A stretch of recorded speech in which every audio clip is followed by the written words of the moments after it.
Mga bro, mukhang nagparamdam na naman ang sub, at this time, may bitbit silang pangmalakasang offer para sa PAF. Isa na naman patunay na hindi lang basta fighter jet ang JAS-39 Gripen, kundi isang highly efficient at flexible combat machine na swak sa pangangailangan ng ating Philippine Air Force. Isa sa mga highlight ng offer ng sub ay ang Gripen E F Smart Support Solution.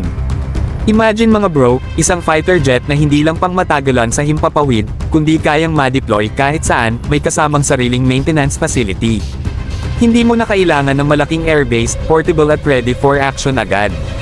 Sa mga hindi pa pamilyar, ang Deployable Aircraft Maintenance Facility ay isang modular at mabilis i-deploy na maintenance system para sa Gripen.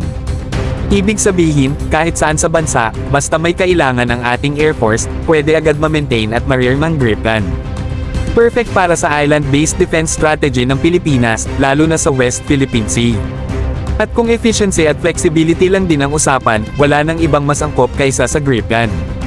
Alam natin na budget conscious ang ating AFP, kaya kailangan natin ng fighter jet na hindi lang mura bilhin, kundi mura rin i-maintain at kayang lumaban ng matagalan.